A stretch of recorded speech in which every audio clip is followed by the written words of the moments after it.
So cultural policy is about a lot of things. Preservation, revitalization, and respect for the traditional culture, for vernacular culture, for indigenous culture, and for the hybridized forms of our culture. And we need to be attentive to the colonial effects and the decolonizing possibilities in preservation and promotion of culture. And for our future, we need to incubate the new and not yet defined emerging cultures. That's time we're talking about emerging culture. And also, it's not just about culture in the form of performances or literature or visual arts, but also of heritage, tradition, and local culture.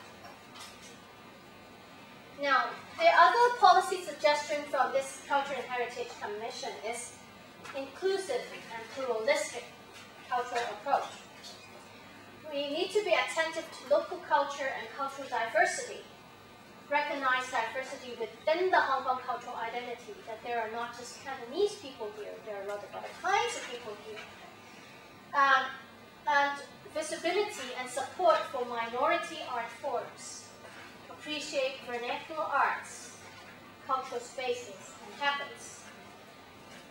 And the other two suggestions that I added to this is procedural democratic planning process and policy process.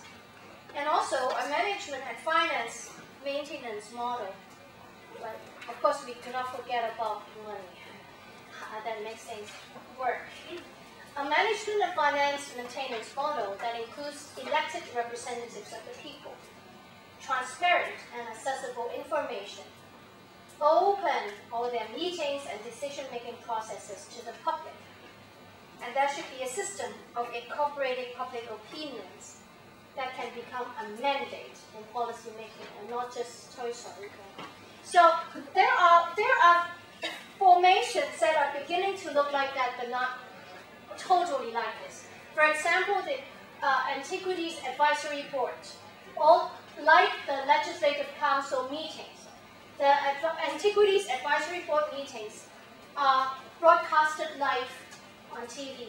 Although it's not on broadcast TV, only on cable TV, so people who cannot afford cable cannot see it.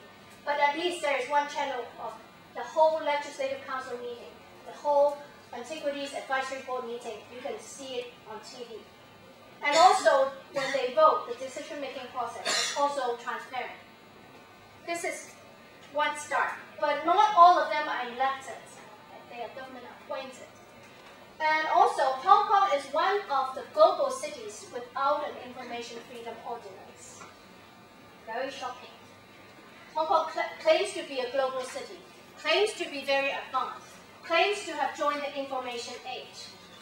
But we are one of the very few global cities in the world that does not have an information freedom ordinance, which is what is an information freedom law? Right? An information freedom law is a citizen's right to have access to public information. And without this law, the government can arbitrarily put the word confidential on any document, and you won't ever be able to see it. Whether it has to be confidential or not is another matter. Okay. So the Information Freedom Ordinance is widely available as a law to protect our access to information in all major democracies in the world, but we don't have it.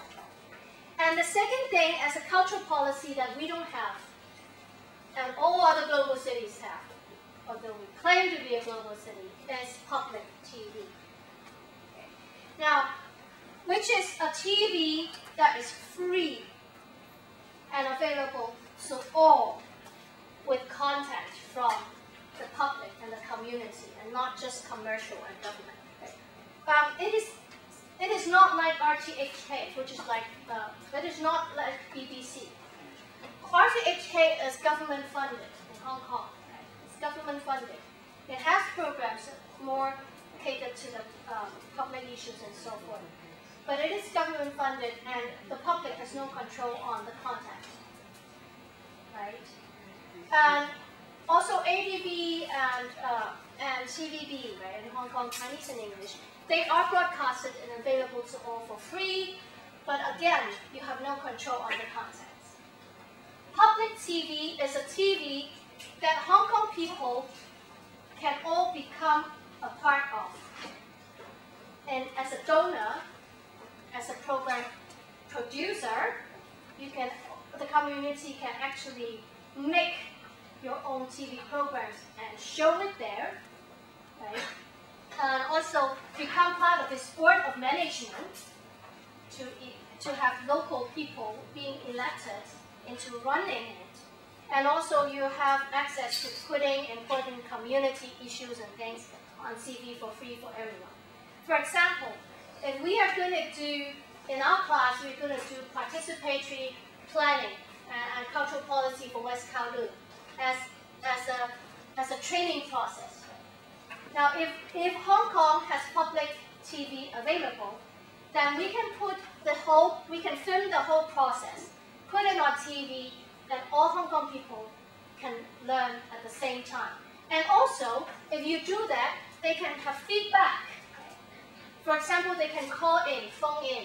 If our architect, our chief architect, and our group of students are doing participatory planning and they see it on TV, we can have time for people to call in and give their opinion. Although they're not there at the workshop, they can participate. Right? Or they can MSN, or they can ICQ, or they can post online their feedback to what happened. Right? And public opinion can be continuously, right, interactively put into an open for all public platform with access for everyone. So this is some of the major cultural policies and democracies in the world that Hong Kong, as an exception, does not have. Right? Public TV and all these information freedom ordinance, for example. These are things that we can think of, right, when we work on our projects. And I hope that you can think of things that are even better than what this Cultural and Heritage Commission report have outlined, because it's all slogan.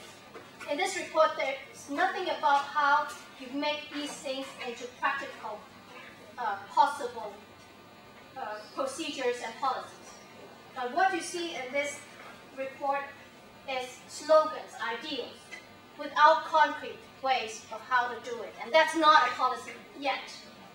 A policy is something with a very good idea followed by actual possible ways of doing it. Okay. So I will stop here and give the rest of the time to Dr. Ng. And we will continue discussions and tutorials later on.